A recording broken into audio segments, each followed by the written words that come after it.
we've got 44. Okay, perfect. All right.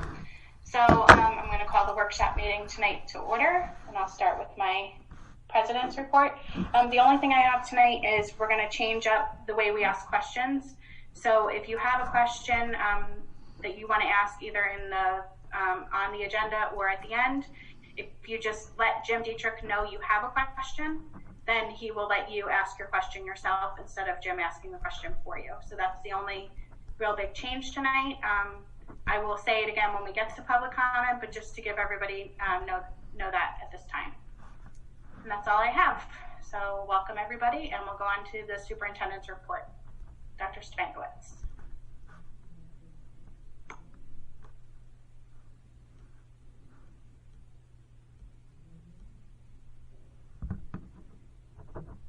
Now we can't hear you, Jim.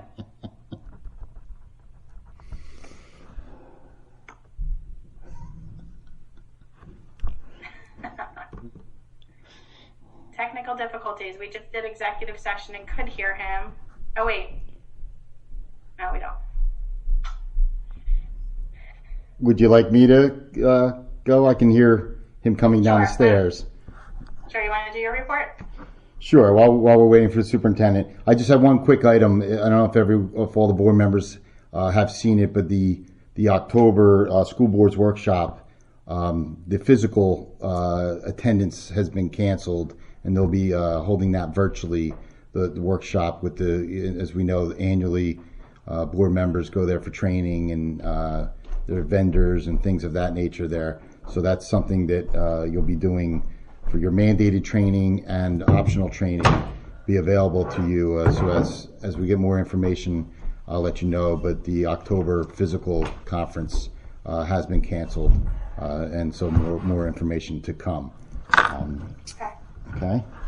Thank you. That stinks, but thank you. All right, and Jim, can you mute your, even though we can't hear you, you might hear the feedback. Thank you. Muted. You got me now? Yes? Okay, thank you.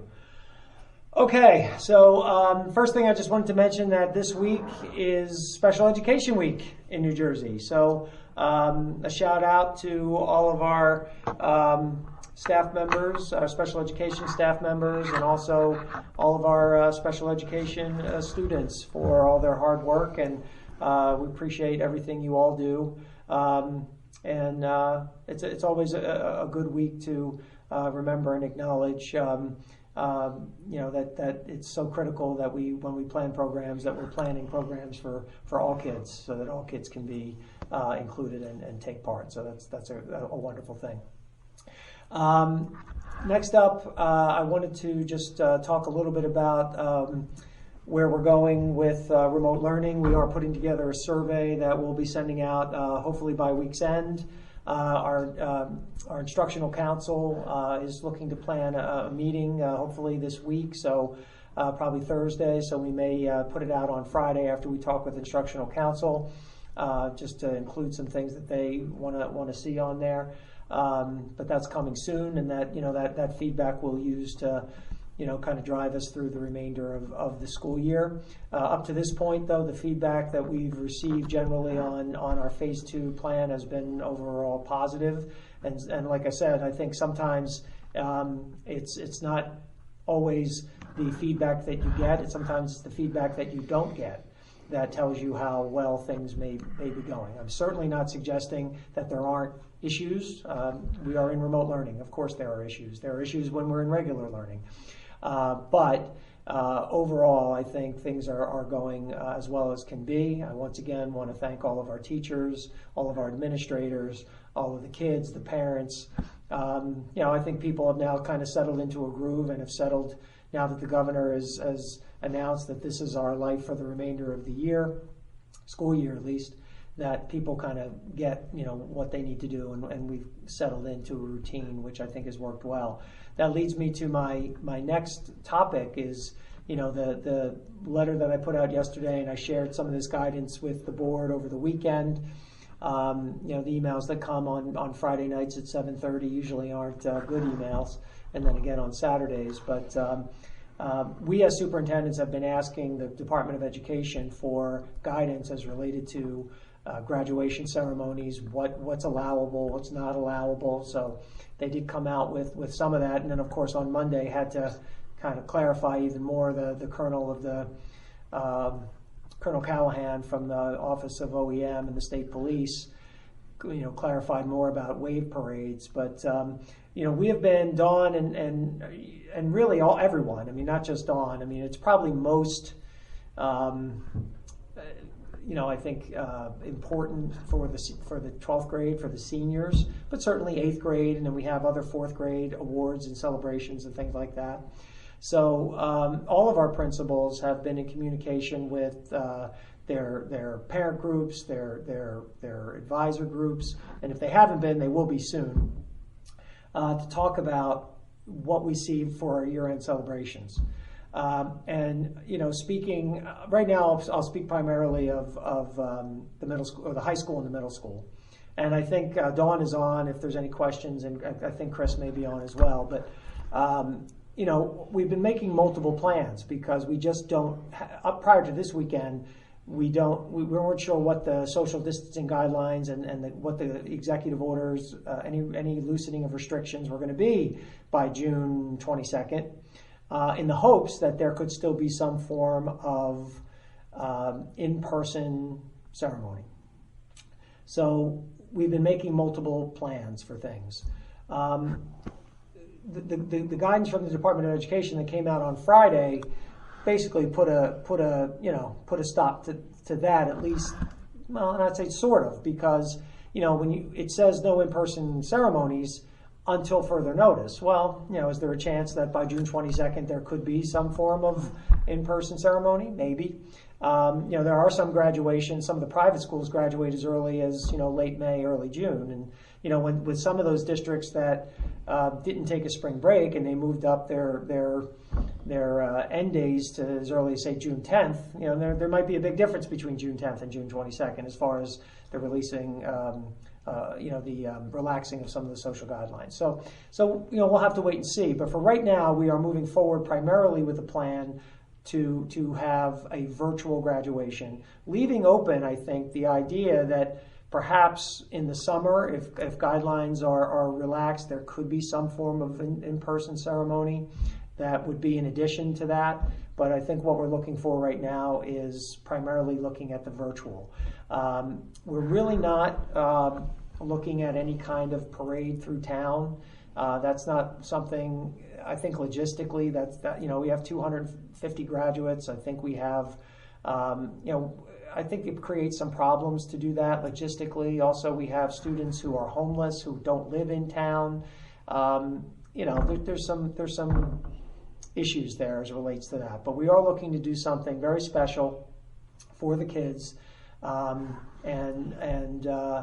Right now, some of the things that we have, we're running it through the Department of Education to see if it's something that will meet their litmus test as what constitutes an allowable activity. As I mentioned when we were in the other session, I was contacted by the Department of Education. Linda Enos, Assistant Commissioner, who I've known for many, many years, reached out to me to ask if I would sit in on just have a conversation about graduation ceremonies and virtual graduations. So that's tomorrow. So we're going to have some conversations about what we can and what we can't do. And like I said, in the meantime, Dawn and I know Chris have been working with their parent groups and their classes, like the 8th grade class, the 12th grade class, their advisors to try to come up with some really good ideas.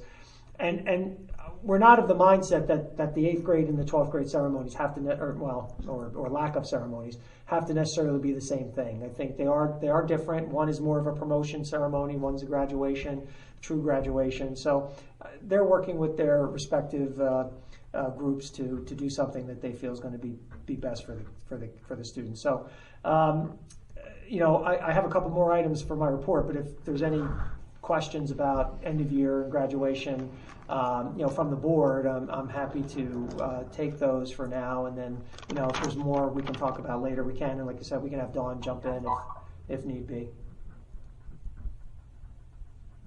Does any board members have questions? graduation mean no students on school property, nothing Well, involving the building?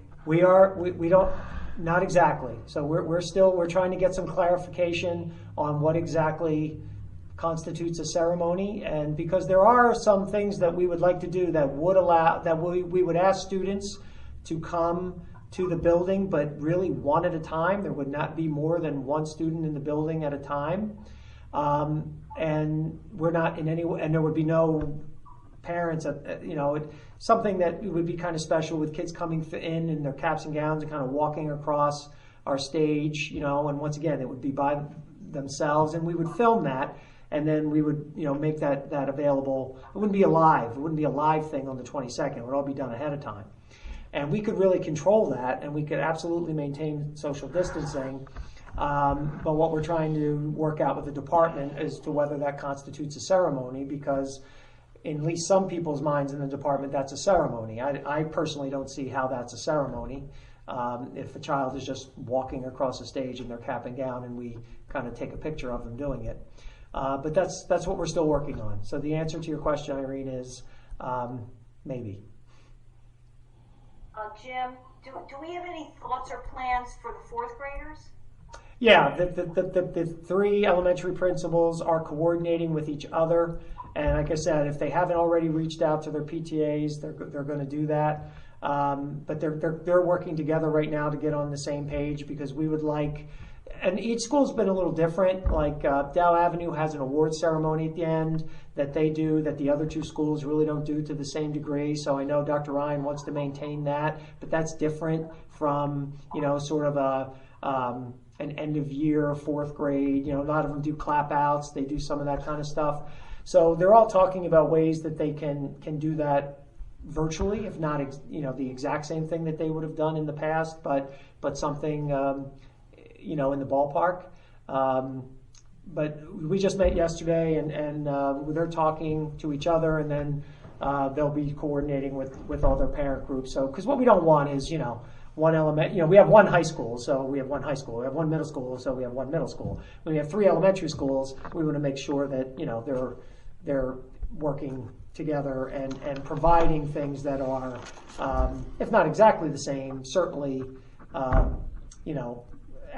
Same degree. and in the same sort of thing, same kinds of activities, so that one isn't doing this and the other's not doing this, and vice versa. So. Hey Jim, how much lead time do you think we need to move from a virtual to something other than virtual? How much lead time do you think? That would really, for us internally, probably, not long at all. I think the question would be for, like the sound crew and I think more for, sound, getting the sound and securing that would be the biggest hurdle.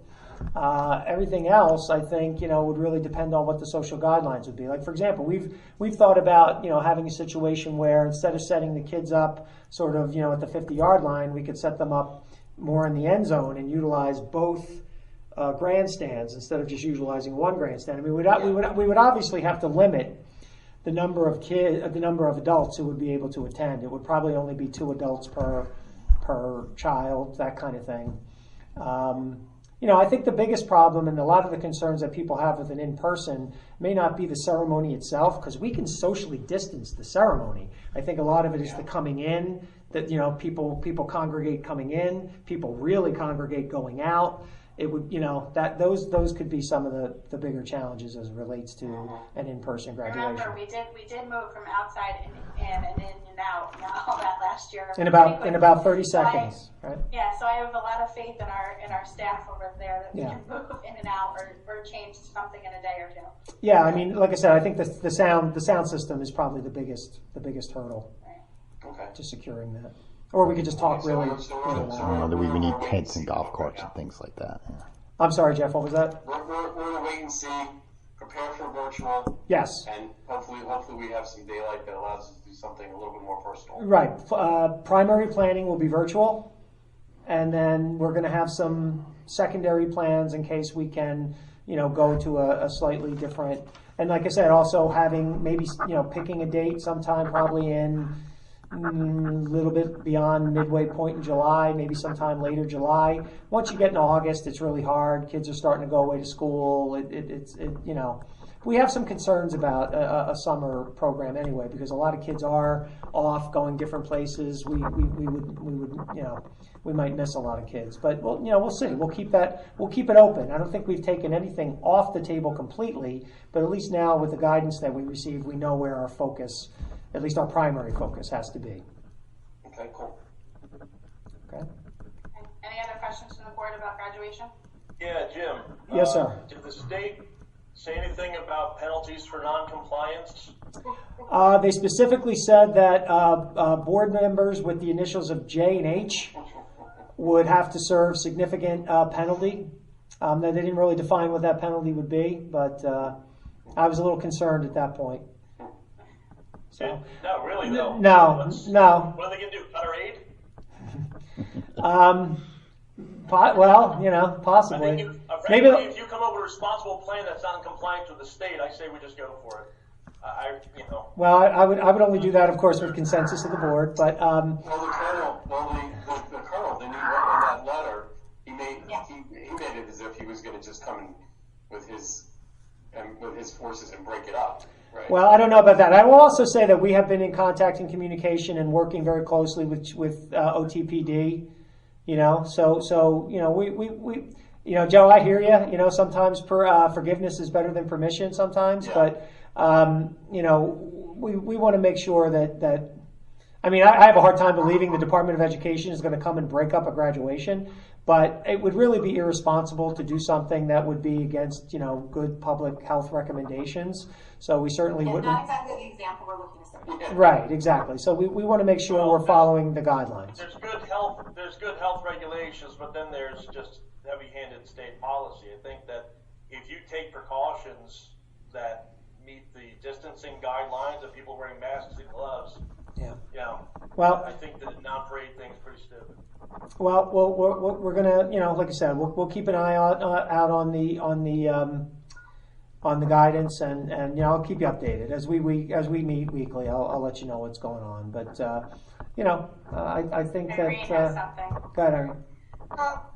I'm just thinking about an outside ceremony, which is always, the best scenario, but you also would need to make a plan B should the weather not cooperate, and that plan cannot include going inside the building. Correct. Possibly, right. This is another, right. I mean, these are all the possible challenges that we face. So I think that's really why the department just kind of came down and said, look, plan on virtual, but they do leave the door open when they use phrases like until further notice. So, today, I remember, today there were less than 1,000 new cases in New Jersey, which is great progress. What will 6 weeks look like? We don't know, but we all know we're not jumping right back in. We know that. So, what's it going to be? So I think the spirit of what the department is saying is that they want you to have a virtual graduation. That's what they're saying. And also, too, we were asking for that guidance because, obviously there's a lot of equity issues as it comes to this. I literally have heard of some districts wanting to rent minor league baseball stadiums, more affluent districts. I'm not joking about this, where that fits 10,000 people and they could spread out all over the place and the kids would be on a big baseball field, and not every district can do stuff like that. So they need to be able to, I was going to say most districts can't do something like that. So we can't have haves and have-nots graduation ceremonies either, I think, in the state. And I think the department is very mindful of that. So the guidance on virtual, I think, is a way that they feel, for the most part, everybody can do something virtually and give something special to their outgoing seniors. So I think that's part of the idea. While adhering to the guidelines, too. Of course, right. I would never want to do anything that would violate the Department of Education or the governor's mandates. Absolutely. Yeah, Okay. go ahead. I'm sorry. The rest of your report? The other thing I wanted to mention was that we've talked a little bit about our students who we haven't been able to contact, and I'm happy to say that we are down to less than a handful of those students. I mean, that's still more than we'd like it to be, but if you recall, we were at 10 to 15 per building, or at least per secondary building, and then around a handful per the elementary level. We're at about a handful for the entire district as far as no contact. Jimmy Loizos, our attendance officer, did a great job. He went out and made those contacts personally. Now we're still working with kids who are not necessarily engaging as much and as well as they could, and we're working to try to get that. But at least we know that the majority of kids who are MIA are well, they're safe, and they are they're starting to come back a little bit, even though that's a struggle. We will keep working on the kids who we've yet to contact, but we have made significant, Mr. Loizos going out and doing that has really helped us, and we've made significant progress along those lines. So I just wanted to keep you updated on that. All right, great. Anything else? Maybe I had in my dash downstairs. I left that part of my notes upstairs. So sorry. If you give it back to Ken, I'll go run and get my other notes. But I think that was primarily it. Ken went already, so okay. We'll have to wait. You can run up at financial and come back in. There you go. Later. That's it. That's a good idea. All right. So just to repeat myself from earlier, if you have a question that you want to ask this evening, if you can just in the chat type to Mr. Dietrich, Jim Dietrich, and just say, I have a question, or just the question, even the question mark, whatever you want. He will call people in order of how the questions, like the name came in or whatever, and we will go through. So at this point, we are at the public comment on any agenda items at this time. So does anybody from the public have a comment? Mr. Dietrich, I'm going to mute myself and let you go through. I have no comments at this time. No questions. Wow. Okay. Wow. Wait. Excuse me, Ken's on the floor. I gotta pick him up. No. Mr. Chase, do you have a question on him? Okay. Wait, somebody else is unmuted right now. Who else is unmuted speaking? Sorry. Wait, was there somebody else unmuted? Just want Yeah, to make sure. I took care of it. Okay, all right. So, Ms. Hayes, do you have a question? Yeah, this is regarding agenda items, correct? Yes. Okay, so I was trying to crunch the numbers, and it's a little difficult when you get all these numbers at 2 p.m. and this meeting is at 6:30 at night. So just trying to look at the salaries that you're going to be discussing later today. To my understanding, and maybe Ken Generon can correct me if I'm wrong, the budget was going up about 2%. So I was looking at the salary increases for administrators, and I'm just pulling up my notes here. I'm seeing a lot more than 2% salary increases, so I'm trying to see how, if that is commensurate with what the teacher salaries are. I have a couple like 7% increase, 5% increase, 4.5% increase among building administrators and board school district administrators. So can you try to explain that, folks, please?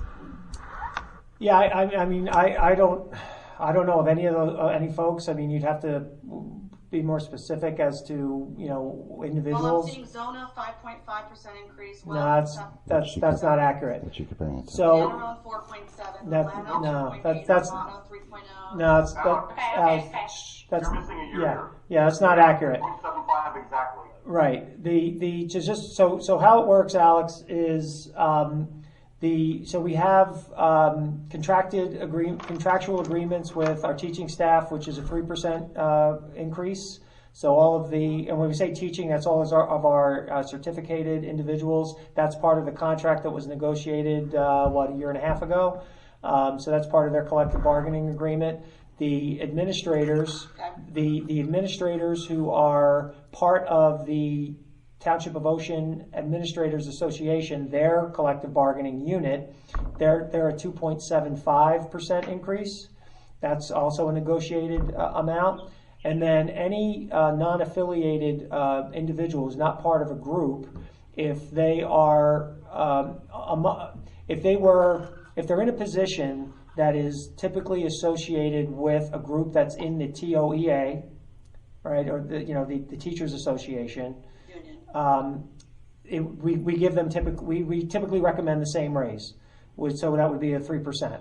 Anyone who's not affiliated in the administrators group, typically, there may be one exception here or there, but typically it falls in line with the TOAA contracted raise, so that would be 2.75%. So the numbers you gave, as Jim Dietrich said, there may be a year missing in there, but it's absolutely not accurate that those increases are that high as you stated. I'm going off the spreadsheet from 2019-20 to then 2020-21, so I can send you my numbers later. Okay, but I can absolutely tell you that those are either 2.75 or 3% from this year to next year. Myself, you can go into Board Docs, and if you pull up like assistant superintendent contract, it'll pull up last year's in the metadata. You can actually compare the two. Okay, and could there be a difference or discrepancy in what was proposed versus what was like final? Could that be perhaps what I'm looking at? No. Because we always do it by that number. It just follows the TOAA, so. Correct. Okay. If anything, those numbers would be lower. If anything, those numbers would be lower than the TOAA, but they're often the same. Okay, I'll send you my numbers then after this meeting. Okay. Thank you.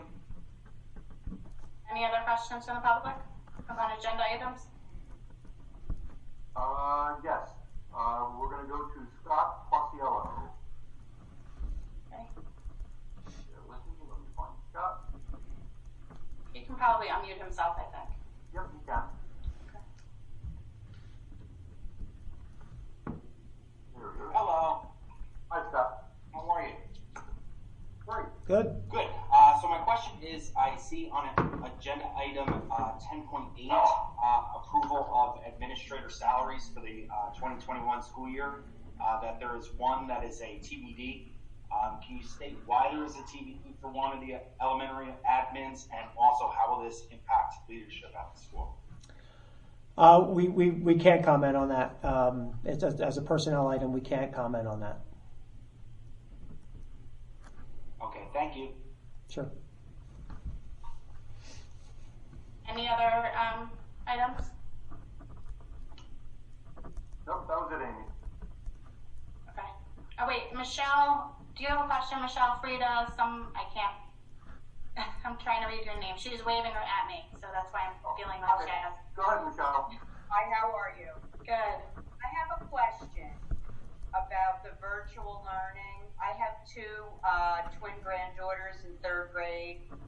I was wondering if it's possible that each day the teacher could teach like a 20-minute lesson on a Zoom in each subject, like a different one every day.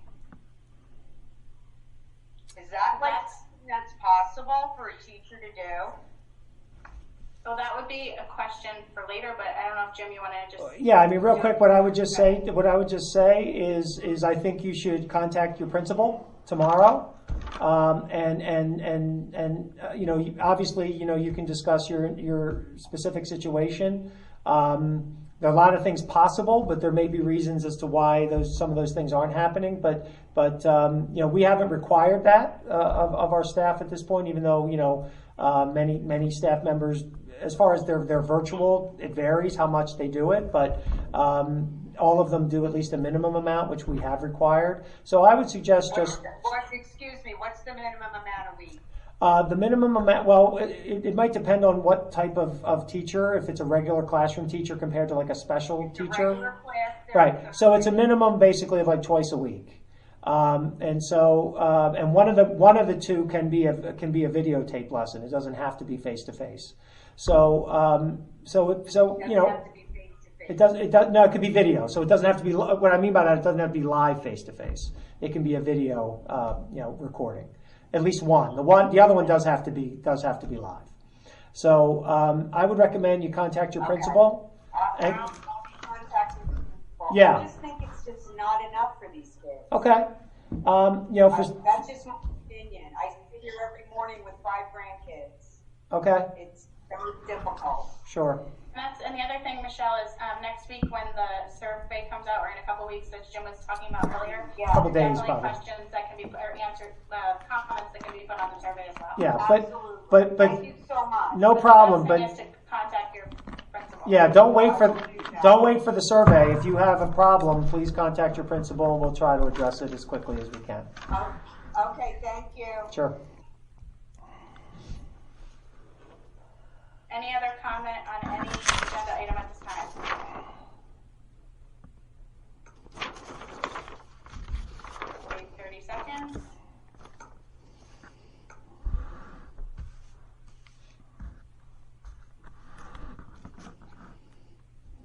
All right.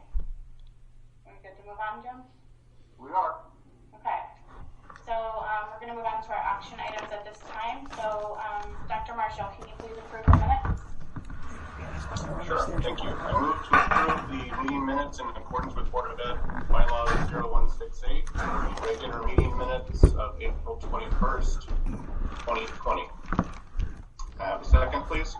Second. Oh, who was that? Denise. Denise, okay. All right.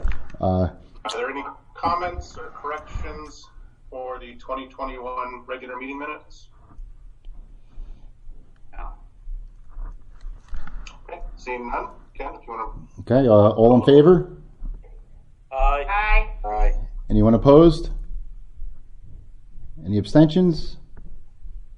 Okay, the motion carries. Great. Okay, moving on to financial management. Mrs. Gilman, or Ms. Gilman. Well, thank you, Madam President. There are 18 items for discussion under financial management for this evening. 8.1.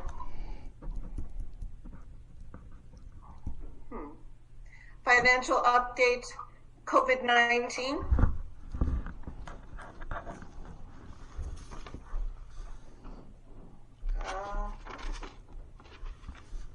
Jim, you gotta move down. No, there we go. 8.2, discussion on use of facilities.